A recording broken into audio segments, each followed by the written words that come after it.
Assalamualaikum warahmatullahi wabarakatuh. Dengan saya Ibu Novi, Ibu Dwi Novitasari. Kita akan membahas tentang aplikasi NOC dan NIC. Seperti yang kita ketahui, Nursing Outcome Classification dan Nursing Intervention Classification ini banyak diajarkan selain pendekatan standar dari keperawatan di Indonesia sendiri.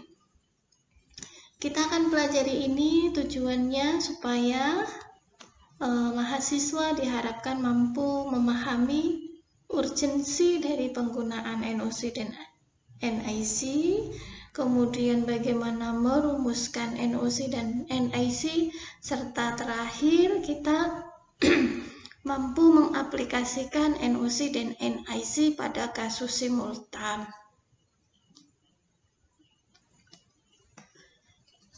Seperti yang kita ketahui bahwa tenaga keperawatan kita adalah tenaga terbesar di industri rumah sakit di seluruh dunia, tidak hanya di Indonesia. Tenaga keperawatan adalah tenaga terbesar di industri rumah sakit. Pelayanan terbesar di rumah sakit adalah pelayanan dari kita, pelayanan keperawatan. Perawat memberi asuhan keperawatan dan koordinator pelayanan kesehatan di rumah sakit. Maka dari itu, tenaga kerja yang banyak ini, profesi kita ini membutuhkan standar dalam berbagai hal, terutama dalam proses keperawatan. Di sini mengapa kita perlu melakukan model pendekatan yang sama. Ketika kita merawat seorang pasien, kamera kita kan banyak. Ya, mungkin saya memandang dari depan, perawat lain memandang dari samping kanan, perawat lainnya dari samping kiri. Apa yang kita hadapi berdasarkan sudut kamera kita itu bisa berbeda. Maka perlu model, istilahnya perlu model pendekatan yang sama, cara memandang, cara memberikan asuhan yang sama pada pasien. Agar satu masalah dari pasien itu bisa dipersepsikan sama.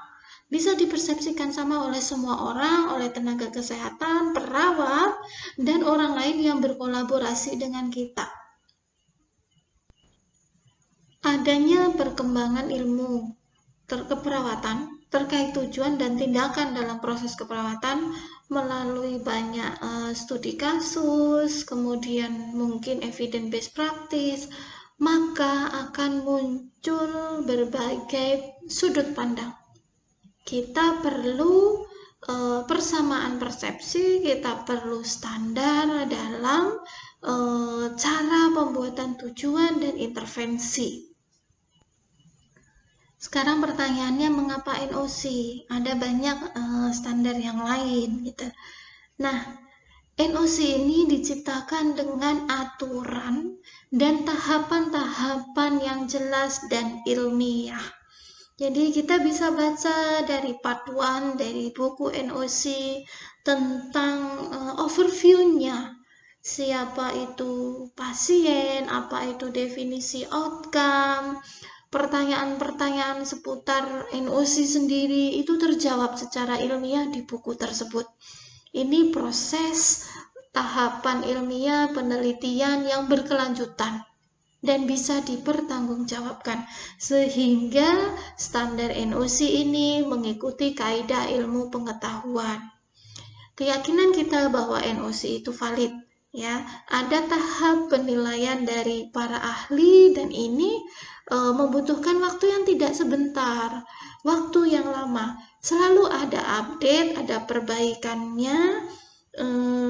Perbaikan pun bisa kita lihat dari appendix-nya dari buku NOC di bagian appendix. Oh, bedanya edisi 6 dengan edisi 7 itu apa? Di edisi 7 ada penambahan apa dan sebagainya. New release-nya tuh ada ceritanya bagaimana bisa dirumuskan klasifikasi yang baru misal. Ini sangat baik diterapkan bagi pelayanan, pendidikan, dan riset keperawatan, tentu saja sesuai dengan sumber daya yang ada. Tujuan dari kita menyeragamkan, menyamakan outcome, ini memudahkan pengaturan sistem informasi keperawatan. Dengan sistem informasi keperawatan, mungkin sudah banyak ya dipergunakan, diaplikasikan di rumah sakit di Jawa Tengah dan nasional. Dari zaman saya sekolah sebelum 2000 saja sudah banyak pilot project di rumah sakit rujukan nasional. Ini sampai ke penghitungan upah. Ya, jadi luar biasa efektif, membuat kinerja perawat itu efektif. Memberikan definisi sama pada setiap interpretasi data, mengukur kualitas asuhan keperawatan, mengukur efektivitas asuhan keperawatan, dan ini memberikan peluang kepada kita untuk meningkatkan inovasi keperawatan. Kita belajar apa itu definisi dari NOC. NOC adalah outcome, luaran, jauh, target yang jauh, bukan hanya output, target yang singkat. Outcome dari nursing care yang ditata dengan cara-cara, metode ilmiah, dan dengan pembuktian yang cukup lama. Suatu pernyataan, persepsi, dan perilaku seseorang, dalam hal ini adalah pasien, yang diukur dalam suatu rentang sebagai respon, sebagai efek dari intervensi implementasi keperawatan yang kita berikan. Menggambarkan respon pasien dari tindakan keperawatan kita. Nursing outcome memberikan bahasa yang sama, standar, bagi perawat untuk mengevaluasi pengaruh intervensi keperawatan. Standar kriteria hasil dikembangkan untuk mengukur hasil dari tindakan keperawatan yang digunakan pada semua area keperawatan, baik itu individu, kita pengelolaan individu, kelolaan keluarga, kelompok khusus, maupun secara luas masyarakat. Untuk NOC ini terdiri dari 3 komponen. Ada health domain, kemudian ada outcome crisis, kemudian ada outcome indikator dan skor itu sendiri. Kita bahas satu persatu. Yang pertama kita bahas tentang health domain. Ini berbeda dengan health domain, dengan domain pada diagnosa ya. Kalau pada NOC, domainnya terbagi pada 7 domain. Domain yang pertama itu tentang kesehatan fungsional, yang kedua tentang kesehatan fisik, ketiga kesehatan psikososial, yang keempat itu tentang knowledge, tentang pengetahuan dan perilaku kesehatan. Domain yang kelima adalah kesehatan yang dirasakan, domain keenam itu kesehatan keluarga, domain ketujuh kesehatan komunitas. Tadi di awal bahwa NOC ini mencakup untuk individu, kelompok khusus, family, bahkan sampai ke community. Berikutnya tentang klasisnya bisa dibaca sambil dibuka ya NOC-nya. Ini masih kita baca dari bagian 2 buku NOC. Nah, klasisnya setiap domain juga berbeda, ada jumlahnya, kelasnya ada 2, ada 3, atau ada juga yang banyak. Contoh saya ambil untuk fungsional health, jadi domain yang pertama tentang kesehatan fungsional, ini ada kelas maintenance energi, kemudian ada pertumbuhan perkembangan, ada mobility, dan ada perawatan diri. Contoh lainnya untuk perilaku dan pengetahuan tentang kesehatan, ini tadi domain keempat. Di domain keempat ini ada kelas health behavior, ada perilaku kesehatannya, kemudian kepercayaan kesehatan. Kelas yang ketiga ada pengetahuan kesehatan, kelas ke berapa? 1, 2, 3, 4 manajemen kesehatan, dan yang terakhir risiko kontrol dan safety. Bisa dibuka buku NOC-nya, ada kelasnya apa saja dari setiap domain. Level yang ketiga dari NOC adalah outcome.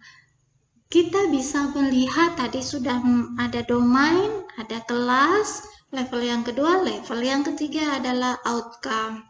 Contoh outcome dari domain 1, kelas 1, apa saja isinya? Domain 1 tadi tentang kesehatan fungsional. Kelas 1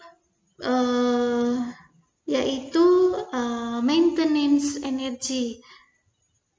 Untuk outcome-nya ada toleransi aktivitas, ada endurance-nya, daya tahannya ya. Yang ketiga ada penghematan energi conservation-nya bagaimana. Kemudian ada fatigue, ada level atau tingkatan fatigue-nya, kemudian ada energi psikomotor, istirahat dan tidur.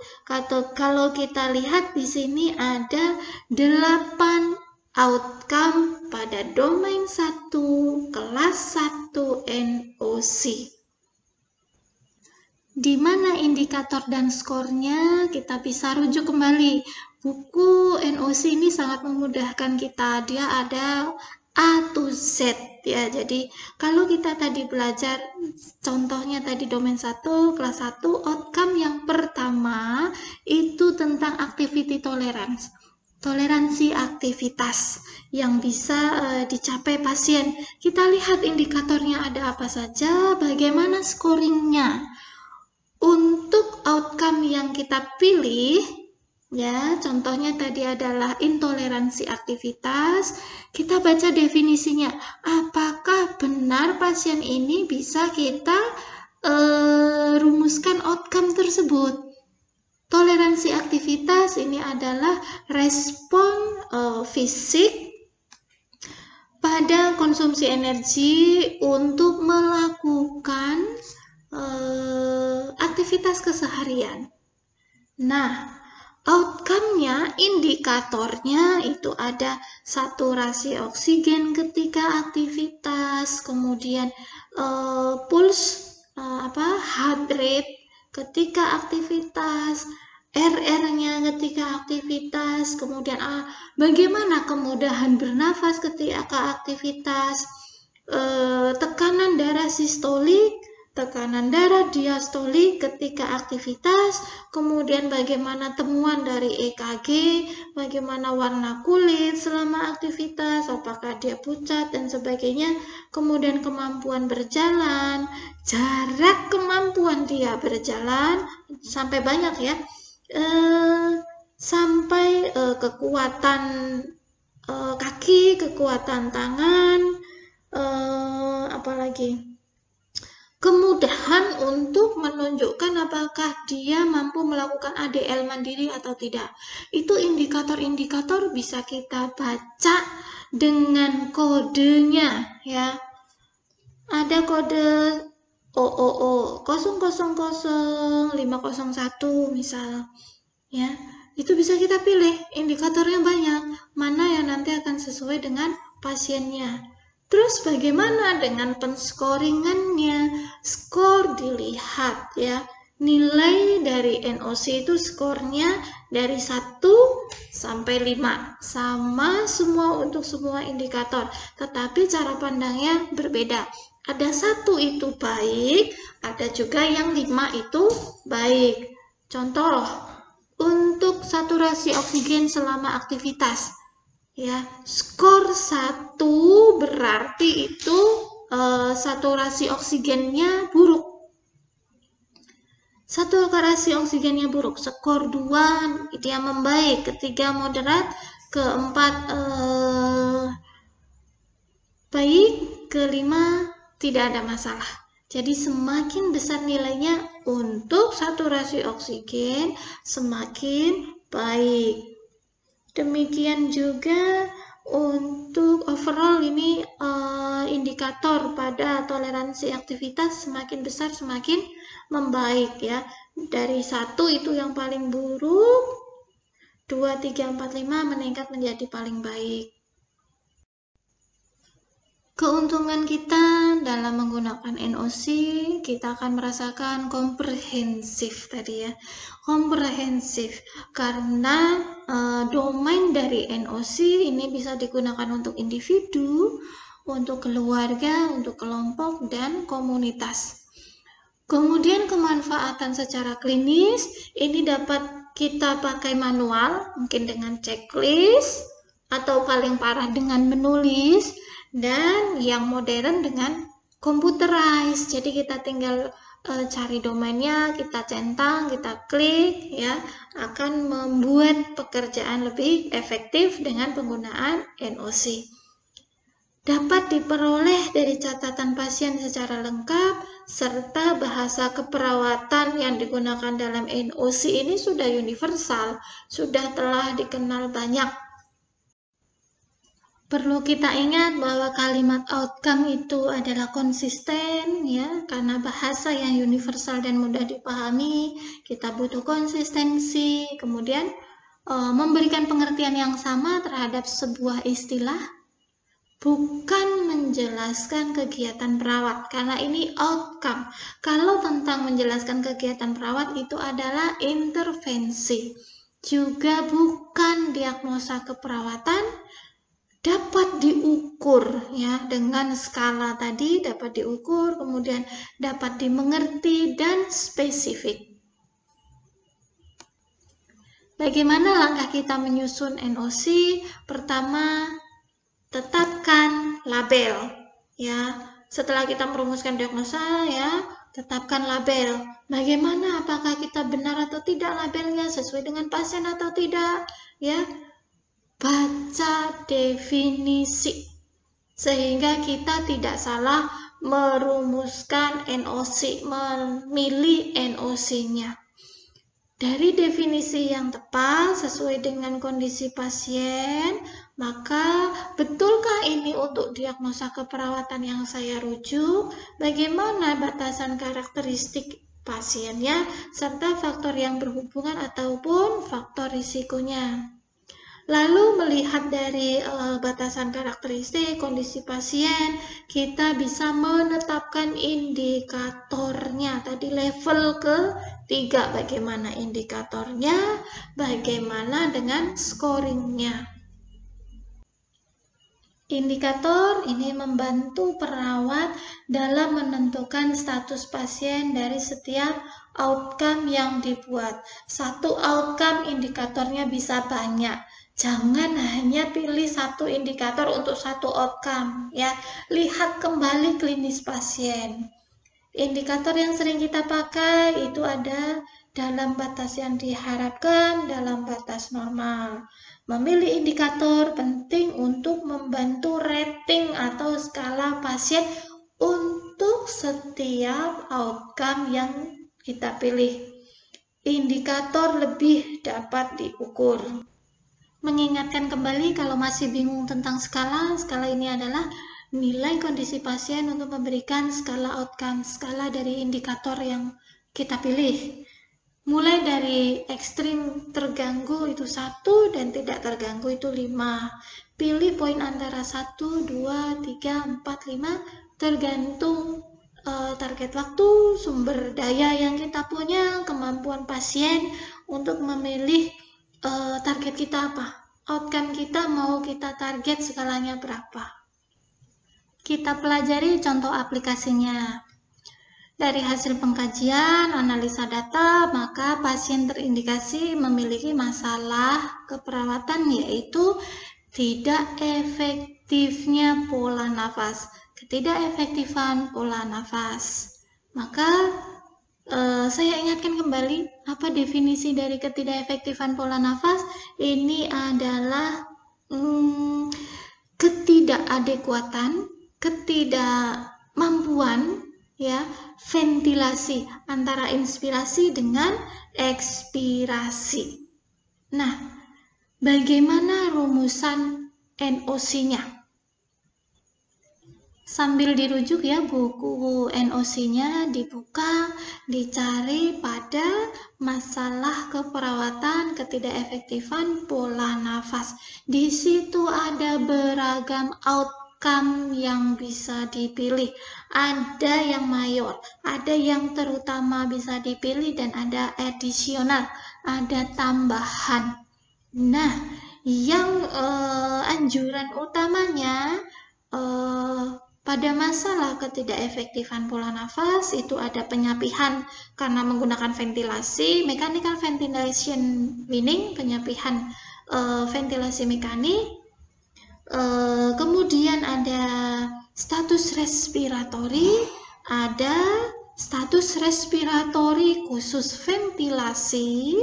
Kemudian untuk outcome tambahannya itu ada respon alergi sistemik, ada status respiratori,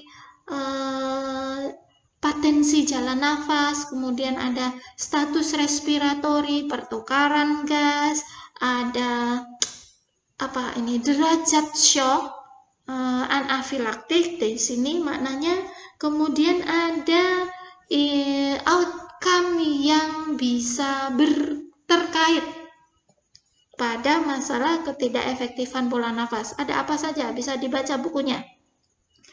Ada ini asidosis respiratori akut ya.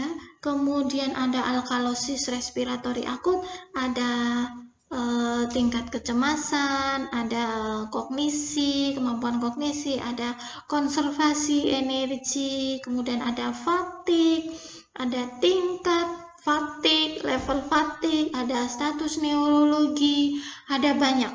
Jadi ada yang utama dianjurkan, ada tambahan additional outcome, serta ada associated outcome. Kita bisa pilih 1 atau 2 atau 3 dan sebagainya, tergantung dari kondisi pasien, tergantung dari etiologi masalah. Kalau di sini saya contohkan status respirasi tentang pertukaran gas. Itu masuk dari outcome tambahan. Sedangkan status respiratori adalah outcome yang paling dianjurkan. Tetapi ingat, kita mau mengambil apa, kita mau mengambil berapa outcome, itu sesuai dengan etiologi dan klinis pasiennya. Kita bahas tentang outcome yang status respiratori. Tadi ada status respiratori pertukaran gas ya. Pura-pura kita pilih ya. Nah, cek buku NOC-nya, sekarang kita cari ya. Cari outcome tentang status respiratori pertukaran gas. Baca definisinya. Apakah outcome ini sesuai untuk pasien kita, sesuai dengan etiologi, sesuai dengan klinis pasien. Ya, benarkah pasien mengalami gangguan pertukaran gas sehingga kita menentukan outcome tersebut? Definisi dari status respiratori pertukaran gas ini adalah pertukaran gas karbon dioksida dan oksigen alveolar untuk mempertahankan konsentrasi gas darah arteri. Apa saja outcome-nya? Apa saja indikatornya? Indikatornya PaO2-nya bagaimana? PaCO2-nya bagaimana? Kemudian pH arteri, saturasi oksigen, kemudian tidal volume, kemudian mungkin ada rongsen dadanya, serta balance ventilasinya. Ada juga dyspnea saat istirahat, apakah ada kelelahan, apakah ada cyanosis, bagaimana status kesadarannya, terutama apakah pasien somnolen atau tidak, sampai ke gangguan kognisi. Kita bisa pilih indikator-indikator sesuai dengan pasiennya, sesuai dengan klinis, sesuai dengan etiologinya. Setelah kita menentukan, oh ya, ternyata ada perubahan pH, kita bisa ambil indikator perubahan pH sampai tentukan skala. Untuk perubahan pH, skala tadi selalu angkanya adalah 1, 2, 3, 4, 5. Pilih ya, perubahan pH-nya 1 itu buruk. Ya, jadi pH-nya mungkin alkalosis atau asidosis yang parah. Ya. 7,41. Masih normal apa enggak? Normal. Contoh 7,30. Nah, itu kita bisa tentukan apakah itu 1, itu 2, ya. Setelahnya kita mau harapannya membaik sampai berapa. Kalau dari pH arteri maksimal berarti 5 itu range yang paling baik, pH-nya sudah normal. Kapan kita mengukur outcome? Ini bisa saat mengkaji pasien, saat akan melakukan intervensi, saat dilakukan intervensi bagaimana responnya, bagaimana komunikasinya, kemudian setelah melaksanakan intervensi ataupun saat jatuh tempo. Kita menentukan timingnya berapa jam, berapa hari, ya kita ukur outcome-nya. Yang menjadi perhatian kita juga, ya, perawat dalam hal ini harus memastikan benar diagnosa keperawatannya dengan outcome yang paling cocok. Pilih, tadi kita di awal sudah cari diagnosanya apa. Pilih outcome yang ada di diagnosa tersebut, ya. Tidak serta-merta mengambil semua outcome yang ada, juga jangan hanya mengambil satu, ya. Kalau hanya mengambil satu outcome, saya malah jadi pengen bertanya, ini pengkajiannya komprehensif apa enggak, ya. Lalu pilih indikator yang sesuai dengan outcome dengan melihat kondisi pasien, etiologi masalah, sumber daya, dan banyak yang lainnya. Selanjutnya kita bahas tentang NIC, Nursing Intervention Classification. Untuk format NIC ini lebih sederhana, dari buku saja, dari kuantitas ya, bukunya saja lebih tipis dibandingkan NOC.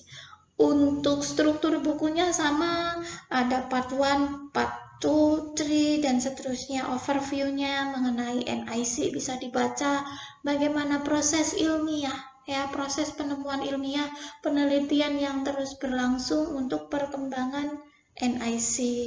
Perubahan-perubahannya dari edisi 1, edisi 2, dan seterusnya, edisi 7, 6, gitu ya.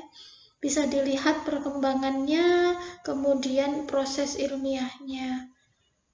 Taksonominya sampai appendixnya, strukturnya sama seperti buku NOC.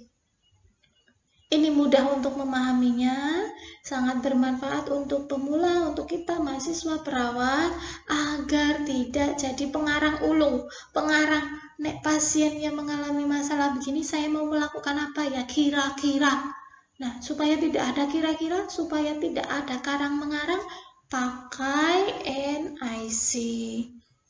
Sudah melalui proses yang hampir sama dengan proses pengembangan NOC, sehingga dapat dipercaya validitas dan reliabilitasnya. NIC taksonominya juga jelas. NIC sendiri adalah klasifikasi tindakan keperawatan yang terstandar dan komprehensif. Memiliki label, ada definisi, dan ada aktivitas keperawatan. Kalau NOC, Outcome Classification, tadi ada domain, kemudian juga ada definisi, ya, ada outcome-nya, ada kelasnya, setelah domain, kelas, kemudian ada outcome indikator sama skalanya. Nah, kalau struktur dari NIC, label, definisi, dan aktivitasnya, ya, tindakan keperawatannya itu mau apa? Tiga komponennya domain, kelas, intervensi. Berbeda dengan NOC, domain, kelas, indikator. Ya, kalau intervensi ya jelas intervensi. Tujuan dari penyeragaman intervensi menggunakan NIC ini menstandarkan intervensi, dibaca di perawat manapun, dari benua mana, kalau kita rujukannya adalah NIC akan sama, kita tidak ditertawakan oleh perawat luar negeri. Memberikan definisi yang sama tentang diagnosa, mempermudah sistem informasi keperawatan juga, memudahkan pengajaran, mengukur biaya keperawatan ya. Kalau kita sudah menggunakan SIM keperawatan, sudah computerized, ini akan mudah mengukur upah keperawatan ya. Memudahkan perencanaan administrasi atau unit cost, meminimalkan kesalahpahaman antar perawat. Untuk komponen intervensi ini ada sama ya, ingat prinsipnya adalah ONEC, observasi, dalam bahasa lain bisa pengkajian, upaya diagnostik ya, kemudian N, nursing intervention, tindakan mandiri perawat atau tindakan terapeutik perawat. Kemudian ada C, kolaborasi dengan tenaga kesehatan yang lainnya yang ada di rumah sakit. Serta yang E, edukasi. Ada pendidikan kesehatan, ada health promotion, ada health education. Komponen NIC sama dengan komponen NOC, bedanya hanya di level yang ketiga. Level 1 sama tentang domain, level 2 juga sama tentang kelas. Level yang ketiga, NIC adalah aktivitas perawat. Kita bahas satu persatu. Yang pertama tentang domain. Dari jumlah domain, NOC dan NIC itu sama-sama 7. Tetapi domainnya berbeda, hanya jumlahnya saja yang sama. Domain yang pertama dari NIC, dari NIC ya. Domain pertama itu adalah basic, tentang dasar, psikologikal dasar. Kemudian domain yang kedua itu tentang psikologikal yang kompleks. Domain ketiga adalah behavior, perilaku. Domain keempat adalah safety, keamanan. Domain kelima keluarga.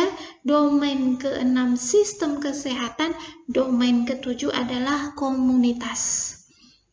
Ya, dari level domain ini bisa kita pilih sesuai dengan masalah keperawatannya.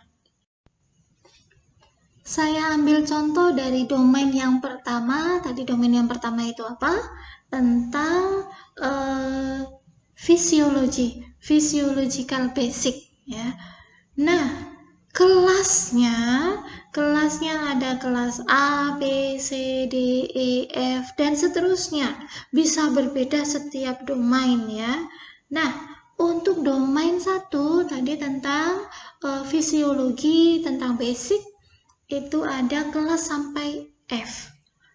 Kelas A adalah manajemen aktivitas dan latihan, B manajemen eliminasi, C manajemen imobilisasi, D nutrition support, kemudian E adalah promosi kenyamanan fisik, yang F adalah fasilitasi self-care, fasilitasi perawatan diri.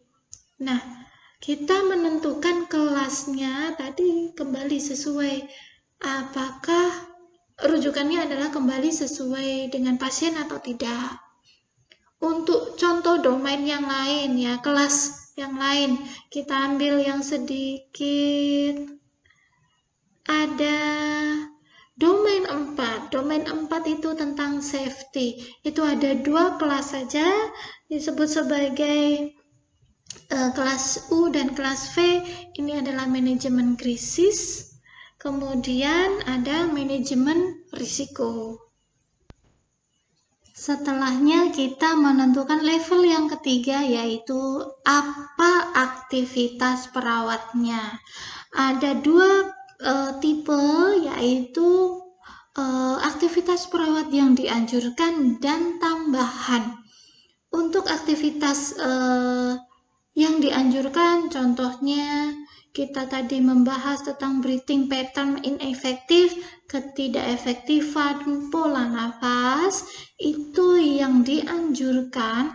Ada manajemen airway, ada suctioning, ada allergy management, anaphylactic shock management, kemudian ada penurunan ansietas, ada manajemen airway artifisial, kemudian ada manajemen asma, ada peningkatan batuk, ada manajemen ventilasi mekanik, ada banyak pilihannya, kemudian ada weaning, ada penyapihan ventilatori mekanik, kemudian ada pemberian medikasi secara nasal, ada terapi oksigen, ada monitoring respirasi, ada monitor tanda vital.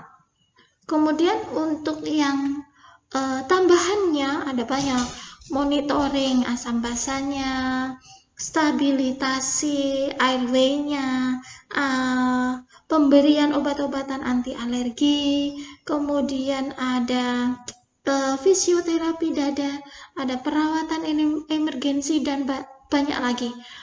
Baca aktivitas perawat yang termasuk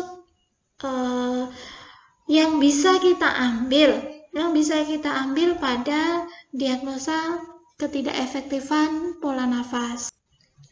Kita masuk ke contoh yang tadi ya, masih melanjutkan kasus ya.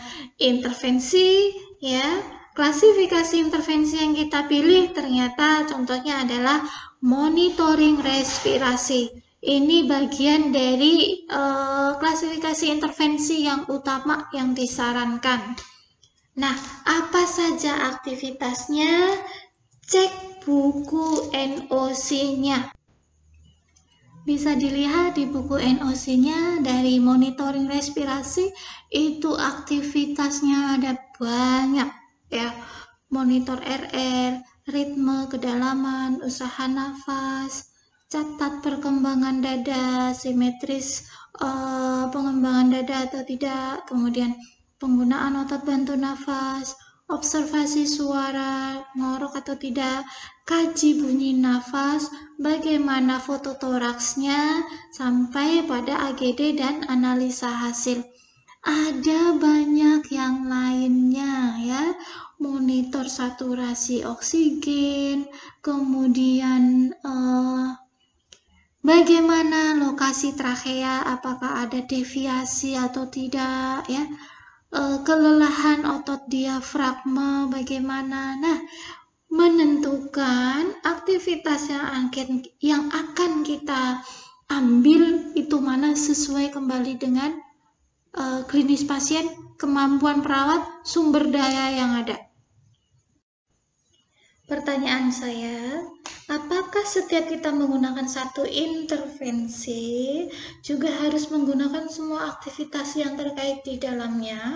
Jawabannya tidak selalu. Tadi saya sudah sampaikan ya, tergantung pada kondisi pasien, fasilitas yang dimiliki, kebijakan rumah sakit, modalitas yang ada, dan yang terpenting adalah kemampuan perawat untuk melakukan aktivitas tersebut. Memilih intervensi keperawatan, aktivitas keperawatan itu memerlukan keahlian tersendiri. Kesalahan dalam memilih intervensi jelas akan menggagalkan tujuan, menggagalkan outcome, tidak akan menyelesaikan masalah pasien, dan kita melakukan malpraktik pada pasien. Pemilihan intervensi yang benar namun seleksi aktivitas yang salah ini juga akan menggagalkan tujuan. Ini adalah tujuan pembelajaran saya yang terakhir.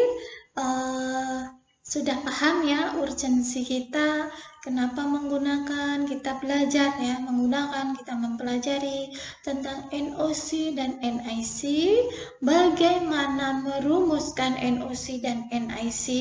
Selanjutnya tujuan kita yang terakhir adalah melakukan simulasi pada kasus ya. Di sini ada kasus seorang laki-laki mengeluh sakit pada pinggang sebelah kiri tidak menyebar. Nyeri timbul dan semakin dirasakan bertambah bila bergerak atau tertekan. Nyeri dirasakan berkurang pada saat pasien berada pada posisi terlentang atau miring ke sebelah kiri. Skala nyeri 3 dari rentang 0 sampai 5. Pasien mengatakan adanya bengkak di kelopak mata, bibir kering, pecah-pecah. Hasil pengkajian fisik, kondisi umumnya sedang, pasiennya kompos mentis, tekanan darah 140/90, RR-nya 20, nadi 88, suhu 36,8, kemudian berat badan sebelum masuk rumah sakit 67 kilo, berat badan saat dikaji 64 kilo. Turgor kulit jelek. Pasien mengatakan makan 3 kali sehari, habis hanya 1/4 porsi nasi, bubur, daging atau ikan serta buah-buahan. Pasien mengatakan kurang nafsu makan karena mual, minum 6-7 gelas, sekitar 1.500 sampai 1.750 cc per hari air putih. Hasil pemeriksaan USG ada pelvoureteroektasi ginjal kiri. Kemudian vesika urinaria tidak tampak kelainan. Kasusnya complicated. Ini kasusnya, Pak. Ya. Nah, silahkan. Dari kasus ini sudah tergambar ada banyak diagnosa. Saya hanya minta ya 1 diagnosa saja. Apapun diagnosanya, yang penting ada datanya di sini, silahkan. Kita bisa lihat juga tambahan datanya. Ini adalah hasil pemeriksaan laboratoriumnya. Dicari mana yang bisa menunjang diagnosa yang akan kita tegakkan. Ini adalah terapi obat-obatan pada pasien tersebut, dapat ranitidin, dapat amlodipin, dan seterusnya. Nah, tugas mahasiswa, rumuskan cukup 1 diagnosa saja, terserah, yang penting ada datanya. Pada kasus simulasi tersebut, rumuskan NOC-nya, rumuskan NIC-nya. Cara mengerjakannya, rujuk buku Nanda untuk menentukan diagnosa, NOC dan NIC-nya, tulis tangan. Hasil pekerjaannya, foto atau scan jawaban dengan kualitas yang baik, sehingga kalau saya besarkan tulisannya itu tidak pecah, atau dengan layar normal tulisannya tetap terbaca. Kemudian kirimkan ke email saya, dwinovitasari1110@gmail.com. Saya tunggu segera. Kita cukupkan saja ya. Semoga bermanfaat. Bila ada ilmu yang salah, saya mohon maaf. Wassalamualaikum warahmatullahi wabarakatuh.